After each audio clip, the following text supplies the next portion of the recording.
Lake Murray is a pretty famed lake in the southeast and known as a big fish lake, a herring lake. And I have to admit, I was pretty excited to come here. Man, I'm thinking main lake, lower end of the lake, clear water. So day one of practice, I decide, let's head towards the dam first, get in the clear water, and I'm running herring pattern. I'm running shallow points, throwing top water, I'm throwing jerk shads, and trying to make this herring bite happen. And it's like, you know, a couple of points I roll up onto, and I throw up, catching striper. So I'm like, all right, well, let's just get on the bank, start fishing around a little bit. And sure enough, start seeing one. There's one, there's one. There is still a ton of fish spawning. And all right, so now is it turning into a sight fishing tournament? I believe the herring bite's gotta be happening, so I'm fishing the points, and I'm going to the pockets, and points, pockets, back and forth, in and out. I only caught 3 fish on day one of practice. You know, obviously I saw a lot of fish, looked at a lot of fish, but actually when I was actually fishing, I only caught 3 bass all day long. So I was like, this is not great fishing for me right now, but all right, let's do it. All right, so day 2, am I powered up? Yeah, you're good. Today I want to try going upriver where the water hopefully might be a little bit dirtier. Thinking the fish might be more post-spawn up there and hopefully more likely just to want to eat and chase baits. And so that's what we're gonna do. We're gonna go upriver today. So I get up there and I find dirtier water, I find stained water, black water, all kinds of different watercolors further upriver. Wasn't great, and the only thing consistent bite I had was on really shallow sloping docks. So like docks that maybe like the ends are in 3-4 foot of water, but real long taper docks, shallow water, and skipping swim baits in the very back end under the catwalks. I remember I pulled up to one cypress tree and I skipped swim bait up underneath there. That's a little tank. That's a 4.5. I ran every cypress tree I could find after that, never had another bite. I'm like, all right, well, that's not the pattern. I realized that during the course of practice, because I would start out the mouth of a creek and I would fish all the way in and all the way out. And most of my bites were coming closer to the mouths of the creeks and the sides going in about halfway. The little guy wanted that. Yeah, I'm going into the tournament not knowing exactly where I'm going or what I'm doing. So I'm gonna be doing some pre-fishing during the tournament.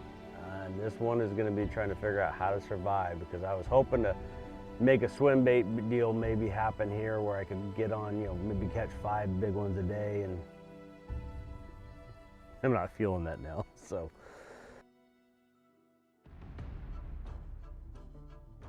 Well, I saw way more fish down in the lower end of the lake in the clear water.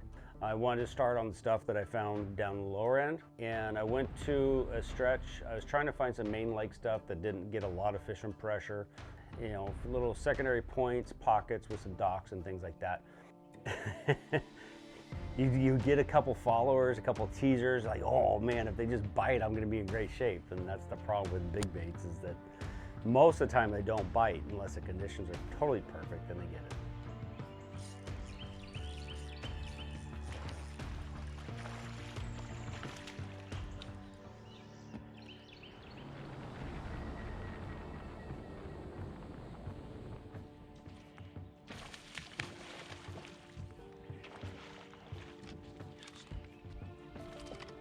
I was going in, I was going out, I was still looking for the herring spawn, I was fishing swim baits, I was fishing a drop shot, I was fishing a weightless general underneath the docks.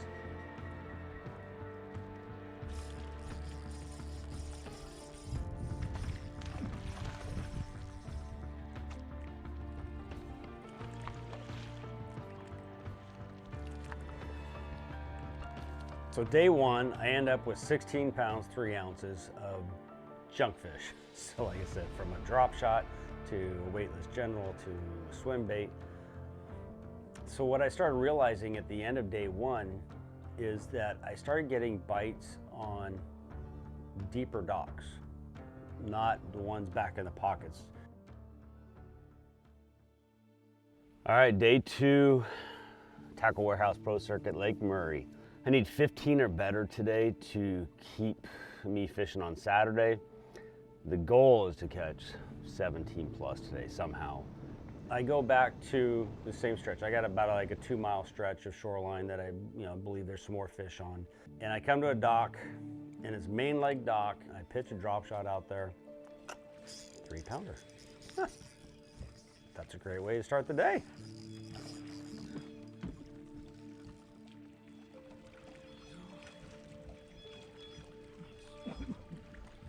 Yes, sir.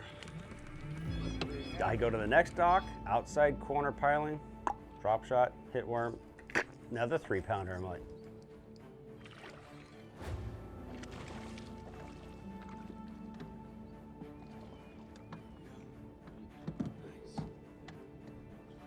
and so I continued to go down those docks.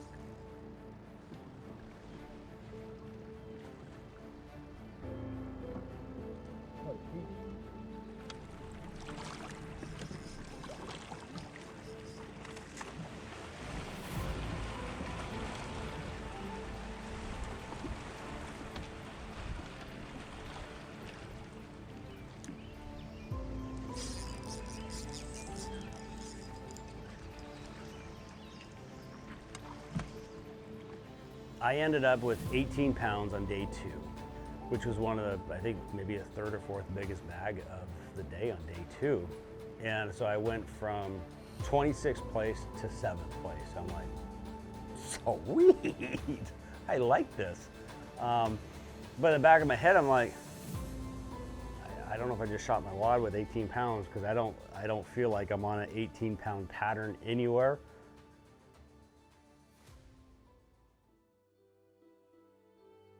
Today's going to be a much different day. They're calling for 1 to 2 inches of rain. I looked at radar. There's this giant blob coming over. So we are going to be getting soaked most of the day. The good thing is I'm going to be in Grundon's gear all day long. Go down there. We got a southeast wind that's pushing right onto the shoreline that I'm fishing. And so I'm fishing along, and I go back in these pockets. And I fished this entire shoreline already for 2 days. And I'm back in a pocket, and there's like a boat ramp coming in, a little shallow rock. It's not that bad. I throw a big live bait up there, hits the water, sploosh.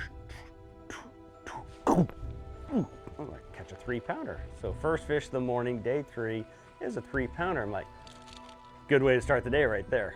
Yeah, I cast that thing about 1,000 more times. And they did not eat it. Pulled up to the dock, caught a keeper.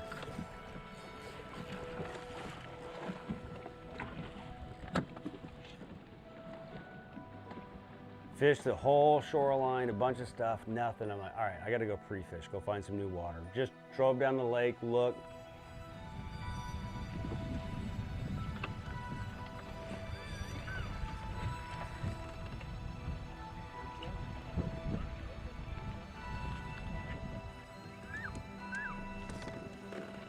I caught 5, 6, 7 more fish, caught my limit, and I'm culling. All right, cool.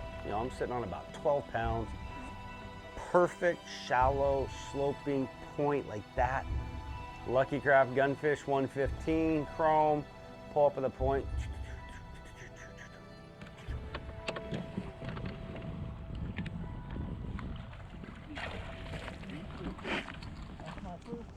Gunfish 115. Boom. Here comes the wind, the rain, it's ripping. I'm like, let me go back to an area that I finished day 2 on, where I caught that big one.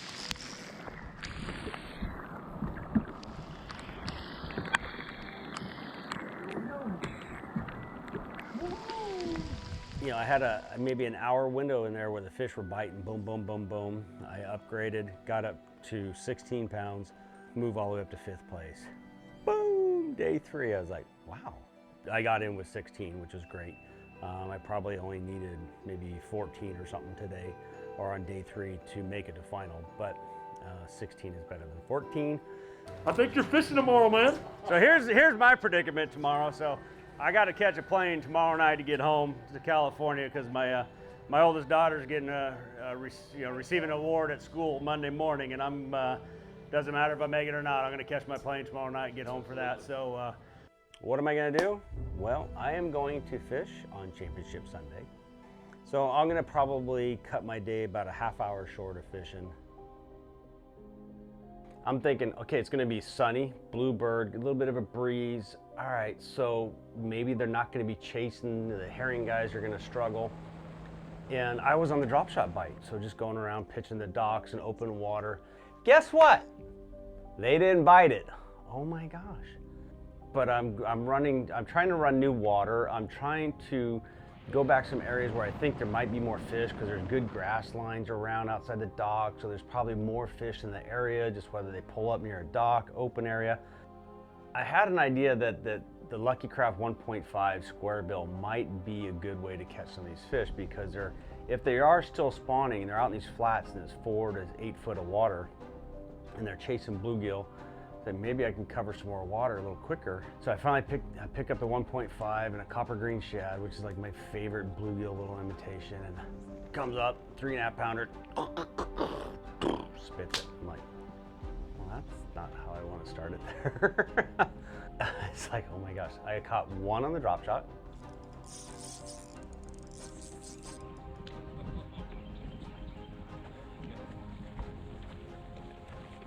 Finally.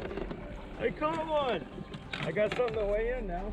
And I went and finally started pre-fishing, got into some new water, thinking, okay, let's fish some main lake docks. These fish will be spawning later or whatever. Skipped a general underneath one dock, and I catch, 3 pounders, nice solid fish. I'm like, all right, I'm still in it. I'm thinking, all right, if I catch 15 or better today, I'm gonna stay in the top 5. And I'm on the same dock I caught that 3 pounder on the general. Up shallow, there's another 3.5 pounder garden fry, and it's still there guarding fry because I could not catch that one. That was a good day to die. So in the end, I only caught 2 fish for 6 pounds and whatever, a couple ounces. I ended up 10th place out of 10 guys on that final day. So great top 10 finish, not where I wanted to be. Matt, congratulations, dude. You absolutely crushed it out of the park. And the funny thing is, Matt was actually, he went as a marshal in my boat, I think 5 years ago in the Potomac River in Maryland. Oh my God, so he went from being a co-angler marshal, now competing against me and the rest of the guys on tour, and he gets his first win. So pretty powerful moment for you, bud. Great job. I love top 10 finishes. It feels great to get another top 10 and to be fishing good. I'm grooving, I'm moving, I'm grooving, I'm loving it. So hopefully you are loving it. Make sure you like, subscribe, Skeet Reese Fishing. Until next time, go crack a big one.